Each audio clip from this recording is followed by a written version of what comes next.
அனைவருக்கும் வணக்கம். நான் இந்திய பெண்ணே பாரதி பேசுகின்றேன். புதன்கிழமை வந்து சஷ்டி வருது. வளர்பிறை சஷ்டி. அதுக்கப்புறம் வியாழக்கிழமை வந்து வளர்பிறை சப்தமி. அதுக்காக இல்லை, அன்றைக்கி வந்து புனர்பூசம்.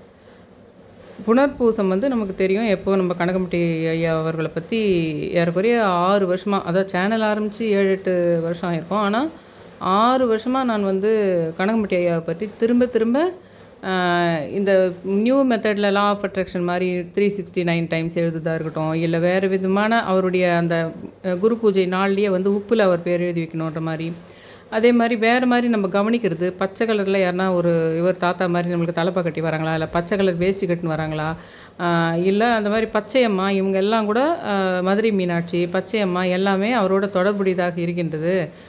பச்சை நிறம், அந்த மாதிரி நிறங்களோடும் சரி, உங்களுக்கு நம்பர்ஸாக இருந்தாலும் சரி, அப்படி நிறைய அவர் வாழ்ந்த காலத்தில் அவர் ஜூஸ் வாங்கி கொடுப்பாங்க அப்படின்றது அவருக்கு ஒரு இது இருந்தது. அவர் யோக சக்தியெல்லாம் பெற்றோன்னா ஒரு இது இல்லை. ஆனாலும் நிறைய பேருக்கு தானாகவே அந்த ஒரு எக்ஸ்ட்ரீம் கஷ்டத்தை அனுபவிக்கும் போது அவர் வந்து அவர் வேலை செய்துட்டு இருந்த அந்த வீட்டினுடைய இதுக்காக சண்டை போடுறாரு. அப்போ என்ன பண்ணுறாங்க, அவரை பயங்கரமாக தாக்கும்போது அவர் உடலிலிருந்து உயிரே போயிடுது.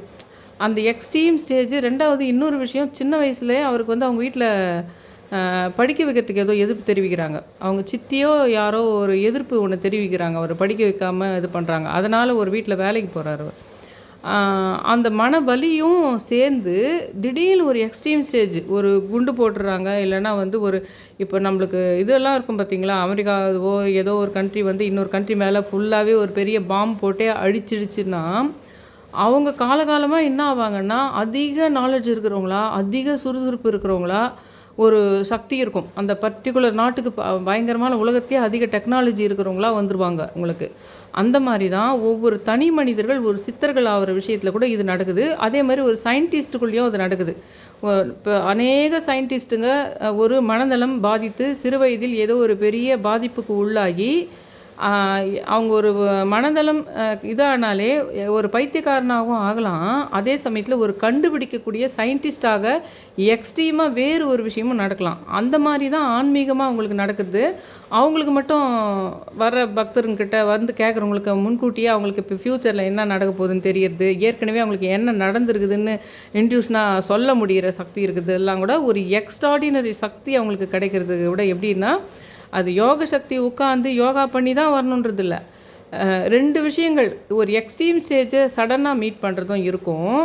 ரொம்ப நாளாக ஒரு மனவலிக்கு உள்ளாகி இருந்திருப்பாங்க. அதில் இருக்கிறவங்க 2 விதமான எக்ஸ்ட்ரீம் போகிறதுக்கு வாய்ப்பு இருக்குது. அந்த பேட்டர்னில் தான் இவர் கனகம்பட்டி பழனிசாமி ஐயாவும் வராரு. அது நான் தொடர்ந்து சொல்லிகிட்ருக்கேன். 2வது அப்பையா அவர் வாழ்ந்த காலத்தில் அவர் சொல்லி அவரால் நிறைய பலன் பெற்றவங்க அது ஒரு மாதிரி இருப்பாங்க. ஆனால் இப்போது நம்மளுக்கு வந்து எல்லா சித்தர்களையுமே அவங்க இருந்தாலும் இல்லைனாலும் அவங்க சூட்சும ரூபத்தில் இருப்பாங்க. நம்ம இருக்கிற இடத்துலேருந்தே அவங்கள எப்படி ஈர்த்து கொள்ளலாம், எப்படி நாம் வர வைத்து கொள்ளலாம், எப்படி நம்ம வாழ்க்கையின் தேவைகளை நிறைவேற்றி கொள்ளலாம்ன்றதை நம்ம விதவிதமாக ட்ரை பண்ணுறோம். ஏற்கனவே நம்மளுக்கு இந்து மதத்துலேயும் சரி மற்ற மதங்கள்லேயும் பேட்டர்ன் ஒரே மாதிரி தான் இருக்கும். கேட்டால் கடவுளை இப்படியெல்லாம் செஞ்சால் அவர் நம்மளுக்கு கொடுக்கறதுக்கு நம்மளுக்கு அவர் தான் கொடுத்துருப்பாருன்னு தெரியுது. அதுக்காக நம்ம நன்றி சொல்கிறதுக்கு போகிறோம். இது எல்லா மதத்துலேயுமே நடக்குது. அப்போ ஒரு பரிமாற்றம் அங்கு நடக்கின்றதுன்றது சாட்சி இருக்கிறதுனால தான் திரும்ப திரும்ப அந்த இடத்துக்கு ஆயிரக்கணக்கான பேர் லட்சக்கணக்கான பேர் போயிட்டே இருக்காங்க. உங்களுக்கு அந்த ஒரு நிகழ்வு நடந்து கொண்டு இருக்கின்றதுக்கு சாட்சி என்னென்னா, தொடர்ந்து அந்த வணங்குதல் கடவுள் நம்பிக்கை என்ற ஒரு விஷயம் சஸ்டெயின் ஆகிட்டே இருக்கிறதுக்கு காரணம் அது நடக்கின்றது என்பதற்கு கண்ணுக்கு தெரியாத ஆதாரங்கள் இருக்கின்றது என்ற விஷயந்தான். இப்போ இது ஒரு பக்கம் அப்படியே இருக்கட்டும். இது வர்றது எலெக்ஷன் சமயத்தில் வருது. புனர்பூசம் வந்து எலெக்ஷன் அன்றைக்கி வருது. இப்போது நம்மளுக்கு சத்தியுகத்தில் இது சத்தியுகம் ஸ்டார்ட் ஆகின ஒரு வெரி ஸ்டார்டிங் ஸ்டேஜு. இப்போ வந்து முருகர் வந்து கொஞ்சம் கொஞ்சமாக வந்துட்டுருப்பார். அது எப்படி வந்துட்டுருப்பார்னா, ஒரு உருவமாக வரமாட்டார். மக்கள் நிறைய பேர் மனசில் முருகர் மீது பக்தி பெருகும். மக்கள் நிறைய பேருக்கு முருகரை வணங்குகின்ற வேல்மாரில் 10 முறை சொன்னாலோ இல்லை முருகர் கோயிலுக்கு போயிட்டு வந்தாலோ ஒரு வேண்டுதல் பெரிய வேண்டுதல் நிறைவேற மாதிரி இருக்கும். நிறைய பேருக்கு நிறைவேறிட்டே வரும். முருகரை வணங்க நிறைவேறிட்டே வரும். நிறைய பேருக்கு கொஞ்சம் கொஞ்சமாக நிறைவேறிட்டே வரும். அப்படி தான் அந்த கடவுள்கள் அந்த இடத்துல அந்த யுகத்தில் முருகர் வருவாருன்னா இப்படி தான் வருவார். உங்களுக்கு நடக்க ஆரம்பிச்சிடும். நேரடியாக உருவமாக எப்பவுமே வரலாம், வராமையும் கூட போகலாம். ஆனால் மக்கள் மனதில் வந்து விடுவாங்க. அவங்கள கும்பிட்டா நடக்கும்ன்ற ஒரு விஷயம் நடந்துக்கிட்டே வரும் நிறைய பேருக்கு. அது அந்த மாதிரி ஒரு முருகர் ஒரு பக்கம் வராரு, சஷ்டி ஒரு பக்கம் இருக்குது. அதையும் நான் ஞாபகப்படுத்துகிறேன். இது எலெக்ஷன் சமயம்ன்றதுனால அது சம்மந்தமான சில விஷயங்கள நான் சொல்கிறேன். நீங்கள் எழுதி வச்சே கேட்கணும். ஏன்னா நம்மளுக்கு தெரியாது எந்த கட்சி எந்த இது நம்மளுக்கு நல்ல அரசாட்சி யார் பண்ண போகிறாங்க. ஏன்னா தமிழர்களுக்கு உலகத்திலேயே மிக பழமையான இது தமிழர்கள் தான் அப்படின்ற ஒரு விஷயம் இருக்குது. தமிழ் மொழி தான் பழமையானதுன்னு சொல்லும்போதே அவர்கள் தான் மிக முதன்மையானவர்கள், பழமையானவர்கள். அதே மாதிரி நாகரிக விஷயங்களையும் அவர்கள் தான் ஏற்படுத்தியிருக்கின்றார்கள் என்ற விஷயம்லாம் நம்ம நிறைய அகழ்வாராய்ச்சி மூலமாகவும் நிறைய ஆல்ரெடி தெரிஞ்ச விஷயந்தான் அது. என்ன விஷயம்னா அது நம்மளுக்கு வந்தாரை வாழ வைக்கும் அப்படின்ற ஒரு பேர் டேகு நம்மளுக்கு கொடுத்துட்ருக்குது. அது முதல்ல நம்மளை அப்ரிஷியேட் பண்ணது ஓகே, நம்ம விருந்தோம்பல் நம்மளுக்கு நல்லா இருக்குதுன்றது ஓகே. இப்போ என்ன ஆயிடுச்சுன்னா நாளுக்கு நாள் என்ன ஆயிடுச்சுன்னா நீ என்னை வந்தாரை வாழ வைக்கும் தமிழ்நாடாக தானே இருந்த, இப்போ என்ன உனக்கு என்னை வேணான்னு சொல்கிற அப்படின்ற மனநிலை தான் வேற்று இனத்தவரோ வேற்று மொழியினரோ நம்மளுடைய வந்தால் கூட நம்மளுடைய நன்மைக்காகவும் இருக்கணும். அதே சமயத்தில் ஏற்கனவே பல நன்மைகள் நம்ம தமிழில் இருந்தது பார்த்திங்களா, அதையும் அவங்க பாராட்டுறவங்களாக இருந்து உண்மையிலே அந்த சித்தர்கள் கண்டுபிடிச்ச விஷயங்களாக இருக்கட்டும், நம்மளுடைய தொன்மையான பழமையான விஷயங்களை என்றைக்குமே அவங்க பாராட்டிக்கிட்டோம், என்றைக்குமே அதனுடைய உண்மைத்தன்மைகளை அவங்க சொல்லிக்கிட்டோம். நம்ம கூட இருக்கிறத பற்றி நம்மளுக்கு பிரச்சனை இல்லை. ஆனால் அவங்க என்ன பண்ணுறாங்கன்னா வேறு ஒரு தமிழ் பிரதான விஷயங்களை பற்றி பேசுகிறது. நிறைய யூடியூபர்ஸாக இருக்கட்டும், இல்லை வேறு எதனா விஷயம் உலகளாவிய பெரிய பெரிய சக்திகள் இருக்குது இல்லைங்களா, கார்ப்பரேட் சக்திகள், அதெல்லாம் கூட என்ன பண்ணுதுன்னா நீ தனி ஸ்பெஷலெல்லாம் கிடையாது, உனக்கு தனியாக ஒரு சித்தர்கள்னோ நான் தமிழன்னோ இல்லை நீங்கள் தான் எல்லாத்தையுமே திருவள்ளுவர்லாம் உங்களுதுன்னோ இல்லை நீங்கள் ஒரு பெரிய இதெல்லாம் பெரிய ஹிஸ்ட்ரியை வரலாற்றை கொண்டு இருக்கின்றவர்கள்னோ அந்த நினப்பே உனக்கு இருக்கக்கூடாது. நீயும் நானும் ஒன்று தான், அந்த சித்தர்கள் லிஸ்ட்டில் நானும் தான் இருக்கிறேன், நம்மலாம் ஒன்று. நீ தனியாக ஸ்பெஷலாக உன்னை காமிச்சிக்காத. நான் அரசாட்சி தான் பண்ணுவேன், நீ எனக்கு கீழே தான் இருக்கணும், எனக்கு நீ ஓட்டு போட்டு தான் ஆகணும் அப்படின்னு நான் ஒரு கட்சியை மட்டுமே சொல்லலை. எல்லாருக்குமே என்ன ஆகுதுன்னா இவங்க கெட்டியாக பிடிச்சி வச்சுக்கணும், இவங்களை கெட்டியாக பிடிச்சி வச்சுக்கணும் அப்படின்ற ஒரு எண்ணம் தான் இருக்குதோ தவிர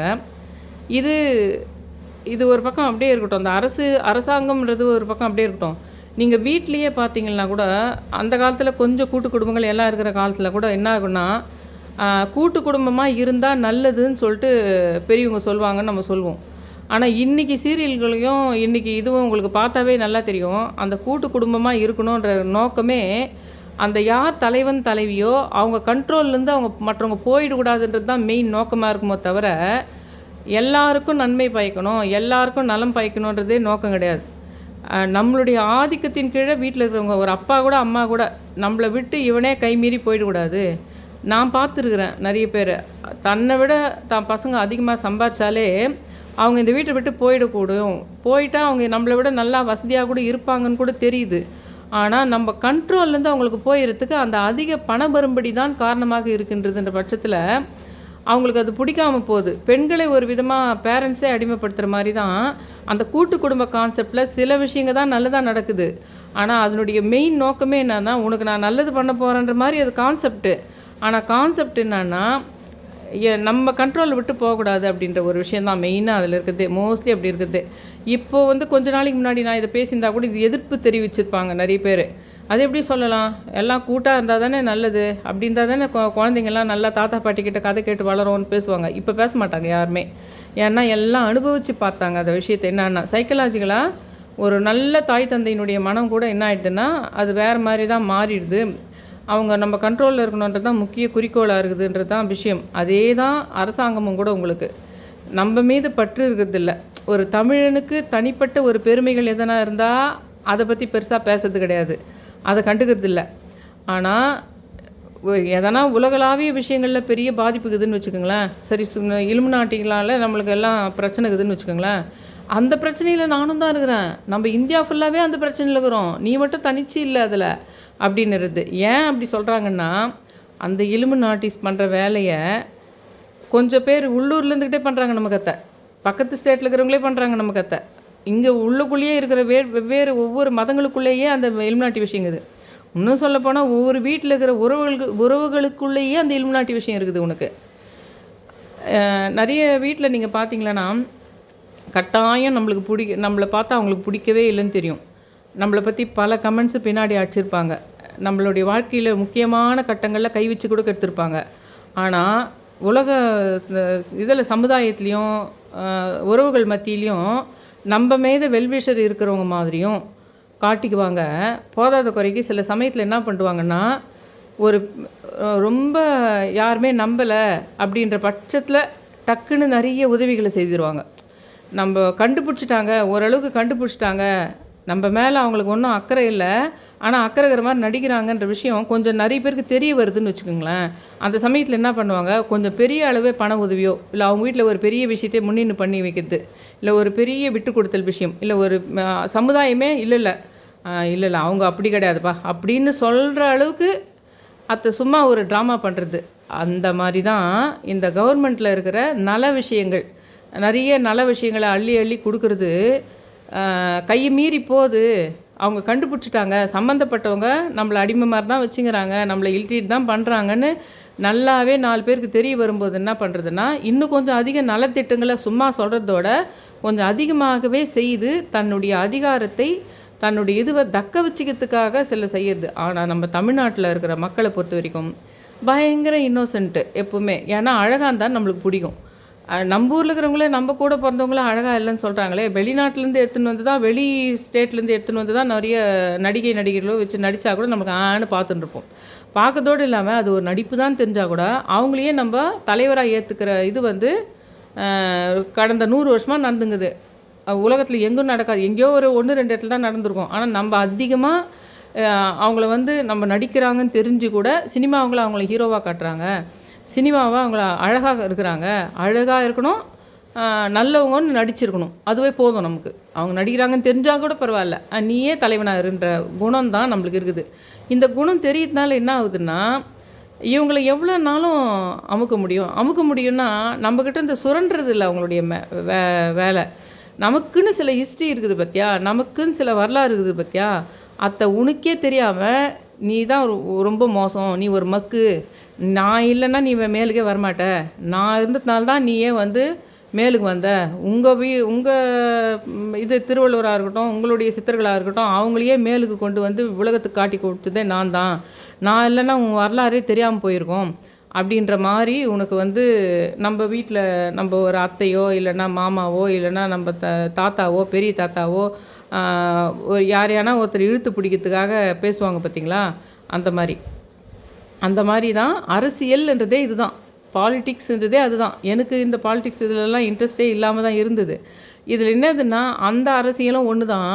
நம்ம வீட்டில் ஒரு நடக்குது பார்த்தியா ஒரு அரசியல், அதுவும் அப்படி தான். ஒரு வியூவர் ஒருத்தர் யாரோ இந்த ஸ்டார்டிங் சமயத்தில் நான் வந்து யாரோ ஒருத்தர் வந்து சும்மா நிறைய கெட்ட வார்த்தைங்கள்லாம் பேசுறது அதெல்லாம் பேசுவாங்க. நான் முதல்ல சேனல் ஆரம்பித்த சமயத்தில் ஒரு பெண்ணுனாலே ஒரு மாதிரி வார்த்தைங்களை பேசுறது சம்மந்தமே இருக்காது. நான் போட்ட கண்டென்ட்டுக்கும் அவங்க சம்மந்தமே இல்லை. சும்மாவே ஒரு பெண் மறைமுகமாக நம்ம கெட்ட வார்த்தை பேசலாம் அப்படின்றதுக்காக பேசுகிற இதுதான். அப்படி கமெண்ட் போடுவாங்க. அப்படி கமெண்ட் போட்டப்போ 2-3 விஷயத்துக்கு மட்டும் நான் திருப்பி பதிலடி கொடுத்துட்டு இருந்தேன். அதுக்கு என்ன பண்ணாங்கன்னா, ஒருத்தர் அவர் வந்து தெலுங்கு போலுக்குது. அவர் வந்து என்ன பண்ணார், எனக்கு சப்போர்ட் பண்ணுறேன் பேர் வழின்னு சொல்லிட்டு அந்த எனக்கு எதிராக கமெண்ட் போட்டார் பார்த்திங்களா, அவரை வந்து அந்த ஒரு வியூவரும் வந்து அட்டாக் பண்ணிட்டு இருந்தார். நான் பதில் போகிறது இல்லாமல் அவரும் வந்து அட்டாக் பண்ணிட்டு இருந்தார். அப்புறம் பை ஸ்ப்ளிட் ஆஃப் டங் என்ன பண்ணிட்டாருன்னா,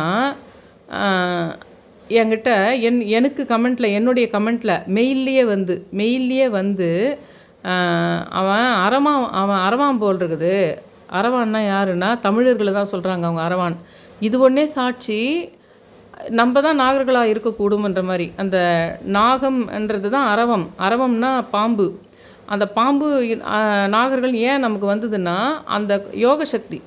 எப்படி இந்த டாக்டர் சிம்பிளெல்லாம் கூட அந்த பாம்பு பிணிஞ்சிருக்கிற மாதிரி போட்டுது பார்த்திங்களா, அது வந்து யோகம். அந்த குண்டலினி சக்தி கீழேருந்து மேலெழும்பி வருகின்ற பாம்பு. அதனால் அந்த நாகம் அப்படின்ற ஒரு விஷயம் நம்மளுக்கு வந்தது. நாகர்கள் அப்படின்றதும் அரவான்ன்றது அவங்க சொல்கிறதுக்கு அதுதான். அவன் அரவான் போல் இருக்குது, அதனால்தான் இது பண்ணிகிட்ருக்கான்ற மாதிரி ஒரு அட்டாக்கு. அது ஒன்றாச்சுங்களா. இன்னும் சில ஒரு ஆளுங்க என்ன பண்ணுறாங்கன்னா, நான் எப்போ இந்த பாண்டியன் சார்னுடைய அந்த கருத்துக்கள் இதுங்களுக்கெல்லாம் கொஞ்சம் அவர் பாண்டியன் சார் சொல்லி சொல்கிறேன். இப்போ கூட தான் அவர் நிற்கிறாரு இதில். ஆனால் நான் வந்து ஒரு சின்ன அவங்களுக்கு ஒரு பைசா ஒரு நாளும் நான் இது பண்ணது கிடையாது. அவங்களுடைய அந்த இதுக்காக அவங்க மணி கலெக்ட் பண்ணே பண்ணுறாங்க இல்லைங்களா, இது கிடையாது. ஆனால் அவர் சொல்கிற விஷயங்கள எதனா ஒன்று பாண்டியன் சார் இது சொல்லியிருப்பார், அது சொல்லியிருப்பாருன்னு. ஏன்னா அவர் இந்த மாதிரி இந்த நம்பர்கள், இது பெயர்கள், இதை கண்டுபிடிக்கிற விஷயங்கள், அந்த மகாபாரத ராமாயணத்தில் இருக்கிற சிங்க்கு, இப்போ இருக்கிற சிங்க்கு, அதுங்களெல்லாம் அவர் சொல்கிற விஷயத்துக்கு எனக்கு ஒரு சில பிரபஞ்ச புரிதல்கள் கரெக்டாக இருக்கும். அதனால் நான் அது அவருக்கு கமெண்ட் போட்டிருப்பேன். இப்போல்லாம் கமெண்ட் கூட போகிறதில்ல. ஆனால் அவர் சொல்கிற ஒரு விஷயங்கள் வந்து இருக்குது பாருங்கள். இந்த அரவான்ன்றது இந்த அரவான் அவங்களுக்கு நமக்கு கமெண்ட் பண்ணுற ஒரு விஷயம் இருக்குது பாருங்கள்.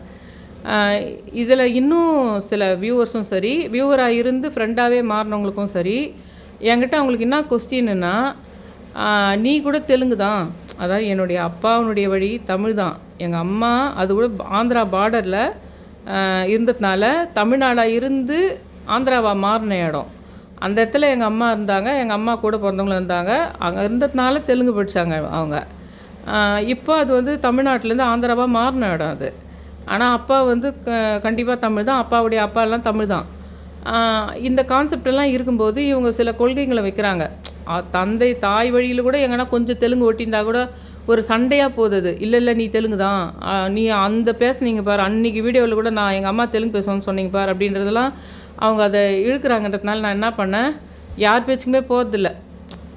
ஆனாலும் எனக்கு வந்து எங்கள் மாமா ஹைதராபாத்லலாம் வீடு கட்டின்னு போயிட்டு பின்னாடி அவர் ஒரு பொண்ணை வளர்க்குறாரு. அந்த கல்யாணத்துக்கு போகும்போது என்ன இது எங்கள் சிஸ்டர் சொன்னாங்க, நான் போகல அந்த கல்யாணத்துக்கு, எங்கள் சிஸ்டர் சொன்னாங்க, அங்கே யாருமே தமிழே பேச வேணான்றாங்க, தமிழை வந்து இந்த மொழி மாதிரி பார்க்குறாங்க, தமிழை வந்து ஒரு ஆரியான ஒரு அதாவது வேலைக்காரங்களாம் பேசுகிற மாதிரி ஒரு மொழி மாதிரி தமிழ் பேசினோம்னா ஒரு ஸ்டேட்டஸ் கிடையாதுன்ற மாதிரி, இங்கே யாரும் தமிழ் பேசிடக்கூடாதுன்றதுக்காகவே எங்களை வந்து கொஞ்சம் இதுவான சீட்லேயே உட்கார வச்சாங்க, அந்த முன்னாடி அந்த சம்மந்திங்க எதிர்க்க மெயினாக இது பண்ணிட முடியாது மாதிரி வச்சாங்க அப்படின்னு எனக்கு. ஆனால் என்ன விஷயம்னா, அந்த மாமா தான் எங்கள் அம்மாவுக்கு ரொம்ப சப்போர்ட்டாக இருக்கிறவர்.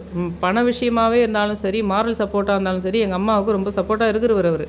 ஆனால் அந்த கான்செப்ட் எல்லாம் சொல்கிறது ஏன்னா அவங்க மிஸ்ஸஸ் சொல்கிறாங்க, அந்த மிஸ்ஸஸ் வந்து ஃபுல்லாக தெலுங்கு தான் தெரியும் அவங்களுக்கு தெரியாது. ஆனால் இதே எங்கள் மாமா அவங்களுக்கும் சரி, எங்கள் இவங்களுக்கெல்லாம் சரி, திருத்தணி முருகர் தான் குலதெய்வம் அவங்களுக்கு.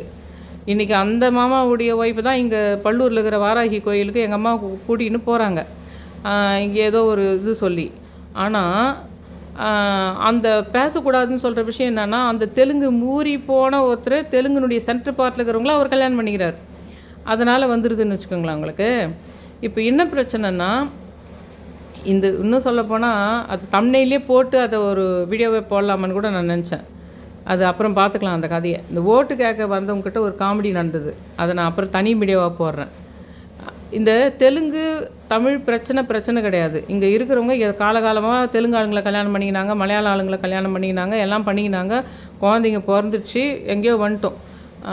இதே மாதிரி எல்லாத்தையும் தமிழ் தேசியம்னு சொல்லிட்டு விட்டுட்டோமானா, நாளைக்கு வந்து ஒரு வேளை நம்மளெல்லாம் வெளியே போகணுன்னு சொல்லிட்டா என்ன பண்ணுறது? தெலுங்கு ஆளுங்கள்லாம் வெளியே போங்க, மலையாள ஆளுங்கள்லாம் வெளியே போங்க, கர்நாடக ஆளுங்கள்லாம் வெளியில் போங்கன்னு சொல்லிட்டா என்ன பண்ணுறது? நம்ம விடக்கூடாது அத்தை அப்படின்ற பயத்துக்கும் சில பேர் அதை பண்ணுறாங்க. நம்மளை இங்கேருந்து போகணுன்னு சொல்லிட்டா நம்ம என்ன பண்ணுறது? அதனால் நான் தமிழன், நான் தான் இது பண்ணணும், நான் தான் ஆளணும்னு சொல்கிறவங்கள அமுக்கி பிடிக்கணும், இல்லைன்னா நம்மளை வெளியே போகணுன்னு சொல்லிட்டா என்ன பண்ணுறதுன்னு இருக்குது சில பேருக்கு. இன்னொரு சில பேருக்கு என்ன ஆதங்கம்னா, இவங்க தமிழர் பெருமைகளை பற்றி நம்ம பேசவே கூடாதுன்னு நினைக்கிறாங்க. ரெண்டாவது, நீங்கள் ஒன்றும் அவ்வளோ பெருமைக்குரிய ஆளே கிடையாது அப்படின்ற மாதிரிலாம் கூட பண்ணிவிட்டு நான் உன்னை அதிகாரமும் பண்ண போகிறேன், நீ நினைக்கிற அளவுக்குலாம் நீ ஒன்றும் பெரிய ஆள் கிடையாது, அந்த சித்தருக்கு நீங்கள் சொல்கிற கதைங்கள்லாம் நானும் தான் இருக்கிறேன், அதில் நீயும் நானும் ஒன்று தான், நீ தமிழ்னு தனியாலாம் பிரித்து நீ ஒரு ஸ்பெஷல் நாள்லாம் காமிச்சிக்காத, அதை பற்றி பேசாத. ஆனால் நானே பேசிடுறேன் வேணாம், உங்கள் தமிழ்நாட்டில் அந்த இடத்துல இது இருந்தது, இந்த இடத்துல இது இருந்தது, நம்ம இந்தியாவில் இருக்கிற மொத்த பேரையுமே இலுமினாட்டி அந்த மாதிரிலாம் பண்ணுறோம், அப்படியெல்லாம் நானே பேசிப்படுறேன் அப்படின்னு அது ஒரு குரூப் இருக்குது உங்களுக்கு. இது ரொம்ப ஆழமாக பார்த்து புரிஞ்சுக்கிட்டு தான் நீங்கள் இது பண்ணுமோ தவிர, பார்க்கறதுக்கு அழகாக இருந்தால் போதும், சினிமாவில் நல்லவனாக நடிச்சா போதும்னு எத்தனை காலம் தான் நீங்கள் இருக்க போகிறீங்கன்னு எனக்கு தெரியல. சரி, அதனால் உங்களுக்கு ரொம்ப அது ஏன்னா கன்ஃபியூஸாக இருக்கிறீங்க, நீங்கள் சார்மிங் ஸ்டேட்டில் இருக்கிறீங்க எப்போவுமே. நீங்கள் அரசியல்ன்றது என்னென்னா, அந்த ஒருத்தருக்குள்ளே நடக்கிற சின்ன வித்தியாசமான ஸ்ட்ராட்டஜி யூஸ் பண்ணி மற்றவனை பின்னுக்கு தள்ளுறது, மற்றவனை சுரண்டுறது, மற்றவனை தன்னையே வந்து ஒரு முட்டாளாக பாவிக்கிற அளவுக்கு சில ஸ்ட்ராட்டஜி யூஸ் பண்ணி பைத்தியமாக்குறது, இதுங்கெல்லாம் தான் அரசியல். இதெல்லாம் செஞ்சு தன்னை மட்டும் தக்க வைத்துக் கொள்ளுதல் இதுதான் அரசியல்ன்றது. அது வந்து நீங்கள் வீட்டில் முதல்ல புரிஞ்சுக்கணும். வீட்டுக்குள்ளே நடக்கிறதையே நிறைய பேருக்கு புரியுதில்ல. நல்லா பேசுனாங்கன்னா இவங்க நல்லவங்க நினச்சிக்கிறது.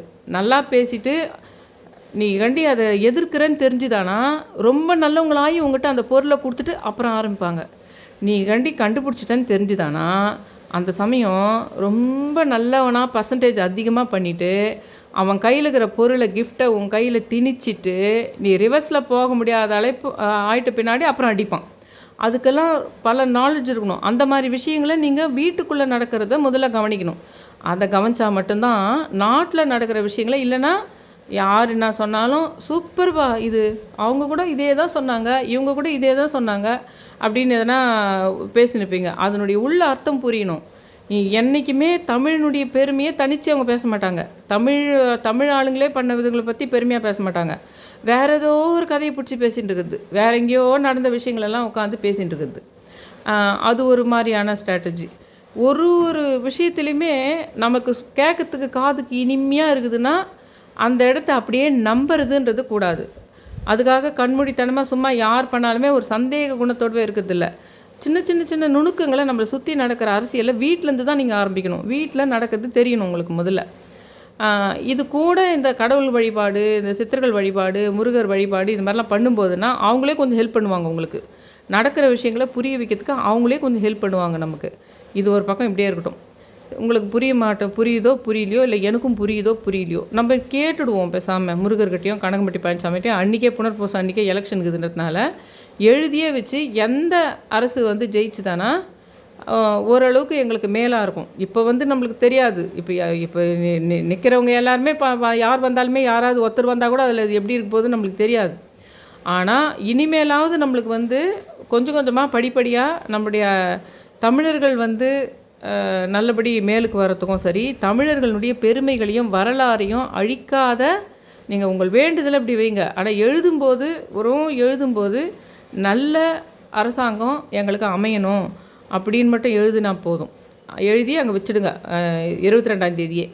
அது புனர்பூசம் அன்றைக்கி நீங்கள் கனகம்பட்டி ஐயாவை 369 முறையோ இல்லை 108 முறையோ பழனிசாமி போட்டின்னு சொல்கிறதோ எழுதுறதோ பண்ணுங்கள். உங்கள் வாழ்க்கைக்கும் கேளுங்க, நாட்டுக்கும் கேளுங்க. நல்ல அரசு அமையணுன்றத நாட்டுக்கும் கேளுங்க, உங்கள் தனிப்பட்ட வாழ்க்கைக்கும் கேளுங்க.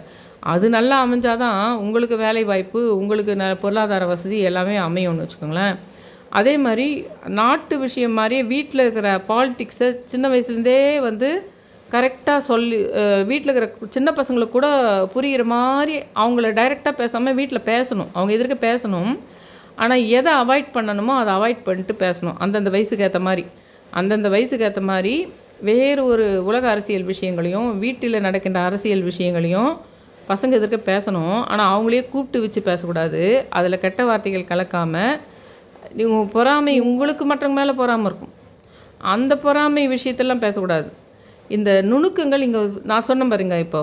அதாவது அவங்களுக்கு நம்ம மேலே பற்றே இருக்காது, ஆனால் வலியாக அவங்க மூலமாக நம்மளுக்கு ஒரு நல்ல காரியம் ஆகணும்னு பார்ப்பாங்க. அது எதுக்குன்னா நம்மளை வந்து ரவுண்ட் அப் பண்ணுறதுக்காக பண்ணுறது. இந்த மாதிரி விஷயங்கள் உங்களுக்கு தெரிஞ்சிருந்தாலே அங்கே சமுதாய அளவில் உலக அளவில் நடக்கிற அரசியல் புரிஞ்சிடும்.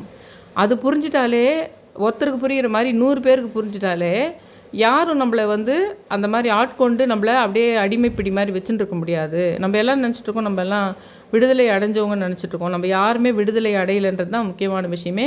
அந்த சத்தியயுகம் முருகர் வராரு. முருகரையும் கனகம்பட்டி பழனிசாமி ஐயாவையும் நாட்டுக்காகவும் கேட்டு இந்த வேறு விதமாக நீங்கள் அதை உலகத்தையும் உங்கள் வீட்டையும் பார்க்கறதுக்கும் கற்றுக்கணும். வெறும் கடவுளை வணங்குறது பூஜை புனஸ்காரங்க மட்டும் போதாது, உலக அரசியலையும் வீட்டு அரசியலையும் புரிஞ்சுக்கணும். புரிஞ்சுக்கிறதுக்கு ட்ரை பண்ணிக்கிட்டு நீங்கள் கடவுளை வணங்குறீங்கன்னா அப்போ கடவுளே உங்களுக்கு சொல்லி தருவார். உனக்கு என்ன ஸ்ட்ராட்டஜி நடந்தது, நீ ஒரு சின்ன பையனாக இருந்தால் கூட உங்கள் ஸ்கூலில் இன்றைக்கி என்ன வந்து உனக்கு எதிர்ப்பாக ஒரு விஷயம் நடந்தது, நீ எந்த மாதிரி புரிஞ்சுக்கிறதுக்கு பார்த்த, ஆனால் அது அப்படி கிடையாது, அது வேறு மாதிரி. அது தெரிஞ்சிட்டாலே நீயே வந்து இதுதான், நீயே வந்து கடவுள் தான், நீயே வந்து சித்தர் தான்.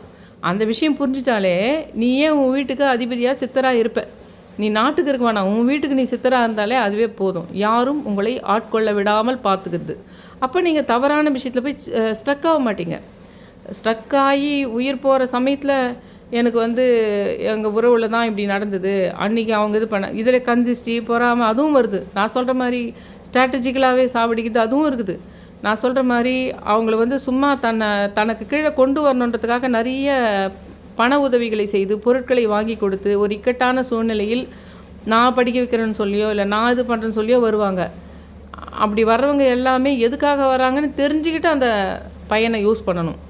இப்போ நான் சொல்கிறேன் இல்லைங்களா, சினிமாவை பார்த்தோம், உங்களுக்கு இது பார்த்தோம் வந்து அது ஒரு மோகத்தில் இருக்கிற விஷயம் இருக்குது உங்களுக்கு. அதே மாதிரி நலத்திட்டங்களை பார்த்து அந்த மோகத்தில் இருக்கிற விஷயம் இருக்குது. காசு வாங்கின்னு ஓட்டு போகிற விஷயமும் இருக்குது இல்லைங்களா. இப்போ எல்லா விஷயத்தையுமே நீங்கள் வந்து அந்த விஷயத்தில் ரொம்ப ஈடுபாடாகவும் ரொம்ப ஸ்ட்ரிக்டாகவும் சின்ன பசங்கள்லேருந்தே அந்த விஷயத்தை நீங்கள் தனிப்பட்டு ஒரு கிளாஸ் எடுத்து எல்லோரும் புரிதல் இருந்தால் மட்டும்தான் இன்னொரு 50 வருஷம் பொறுத்து மீள்றதுக்கு வாய்ப்பு இருக்குது. நம்ம தமிழ்நாடு பொறுத்துக்க மெயினாக தமிழ்நாட்டுக்கே சொல்கிறேன் நான். அப்போ இன்னொரு 50 வருஷம் பொறுத்தான மீள்றதுக்கு வாய்ப்பு இருக்குது.